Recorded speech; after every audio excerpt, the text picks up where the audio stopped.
Hello Capricorn and welcome to your in-depth horoscope forecast for July for the Sun or the Ascendant.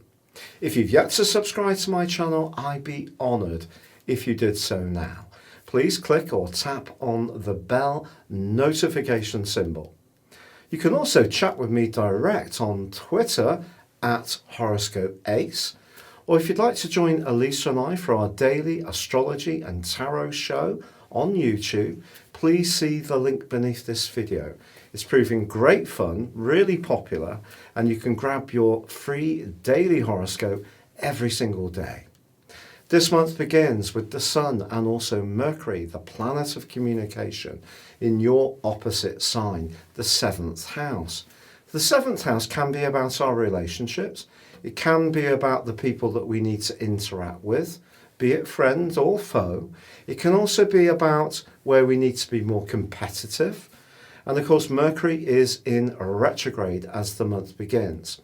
And we'll be rewinding through to the 12th before it goes forwards. But Mercury then does take until the 25th to come out of shadow. So relationships are going to be a really important area of your month.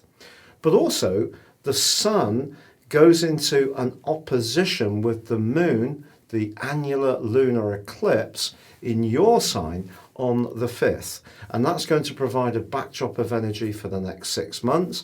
But both are going to be angling up brilliantly to Uranus. So this is saying to you to really be as open-minded and flexible as possible in terms of your own independent hopes, the way you connect to others, and the type of people that you can get on with during this time. But perhaps the big news story for you as the month begins is that Saturn, your ruler, reverses back into your sign on the 2nd. Now, it has made a temporary expedition into the sign of Aquarius, which began on the 22nd of March. And that's been influencing your finances. So things have been a little bit tighter since then. Obviously, with COVID, it wouldn't be a surprise.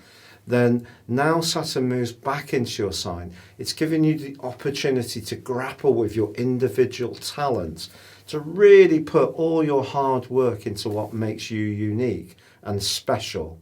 It's going to be in this location through to the 16th of December, but he will be in retrograde through to the 25th of September. So things may still take a little bit of time before they get quite the momentum that you would like. And part of the reason for that is that we do have a real polarity in the heavens this month. The Sun travelling along with Mercury through that opposite sign of yours is going to be opposing not just Saturn, but also Jupiter and Pluto in your sign. And of course, they're in retrograde too. So what does this all mean? Well, certainly in week 2 of the month, the Sun actually forges an awesome angle to Neptune. And you could find yourself having some fantastic conversations with people. In fact, Jupiter in your sign forges a beautiful link with Neptune for the whole of this month. So if you do find yourself feeling more philosophical in general, or you're wanting to have conversations that are more outer worldly, or you want to really enjoy music, shift your senses through poetry or the written word, it wouldn't be an entire surprise. But Mars, the planet of drive, which is exalted in your zodiac sign, has moved as we begin this month into the part of your horoscope to do with your home. It's going to be there through till the 6th of January next year. If you've had a long-term plan to make some physical changes to your abode, you might do them in the last half of this year. But there is a little bit of a challenge with Mars in this area. It can make us a bit defensive. It can make us jump to conclusions. The 4th house, obviously Mars in Aries, is dignified. It's in its home. But for you, the 4th house is about your emotions. And Mars can see you feeling, a little bit prickly if you're not careful. Mars actually forges a glorious link all this month with Venus, the planet of love and affection, which for you is in the part of your horoscope to do with organization. So if you're redecorating or using the extra furnace of energy that Mars gives you with the more decorative energies of Venus, then that's a great combination.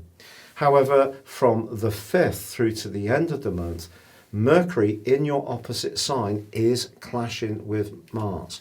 If there is a tension around a family matter or with someone you live with or someone you're close to, where you just find it very difficult to hear each other's viewpoint, it's probably going to come to the fore this month. I can only be truthful about that. This is quite a jagged edge. It can make us feel tense. One of the things that Mercury in your opposite sign does bless you with is the capacity, if you grasp it, to step back and be a bit more detached about how other people are. But Mars then brings along that more impulsive energy. And this could see you just reacting if you feel that someone's not tuning into your needs as much as you would like. And I think the annular lunar eclipse in your sign is asking you to feel recognised, to feel acknowledged, and especially around your talents, not just this month, but for the next 6 months too. So if you get that, it's going to lead to much greater harmony. If you don't get that, I think it could be manifested in your impatience with the other person. On the 20th, we do have a new moon in Cancer. Ordinarily, this would be a wonderful opportunity for you to connect to other people in the following month really positively. But because this new moon is opposite Saturn in your sign, which of course is retrograde, you're going to be very serious about setting your boundaries, your standards, and what you will and won't accept in the following month. But that's no bad thing. What you're doing is making people aware of what your values are, and you're asking them to meet those values. As long as you do this in a proportionate and fair way and don't just see it through the prism of your own situation, maybe there are some people that have served their purpose in your life, and it is time for you to think again. If some kind of transition is needed, be it around business or relationships, I think the sun's travel into the sign of Leo on the 22nd is going to emphasize this. Also, it clashes the last 2 days of this month with Uranus, which has really been pushing you to be so much more open, flexible, and creative, really pretty well since the middle of May 2018. Now, it's possible that you have tried some different approaches since then. Maybe some new and more unusual people have come into your world. Maybe you valued the collective of people around you much more during that time. But as it goes into a square with the sun, I think if there's any kind of jealousy or possessiveness around a close relationship, which you think is uncalled for, that backdrop of that lunation in your sign and the new moon in Cancer is going to see you being much more mindful of where you're not being fed and nourished around the closest relationships in your situation. So you can see it's quite a complex month, Capricorn, but it does have some real opportunities, both practically with that Mars-Venus sextile, and in terms of you valuing you, enhancing your individual talents and creativity, but also being mindful of not compromising too much on relationships. It's about finding that middle point of meeting our needs and getting on with others. But if something is seriously out of kilter, I think you will need to think again. If you'd like to embrace serious astrology, rise above your zodiac sign, please check out my astrology reports beneath this video. You can get a 12-month forecast and a character analysis and get 30% off, or you can check out a one-to-one consultation with me. Please see my testimonials beneath this video. But for now, take care, stay safe, good luck, and goodbye.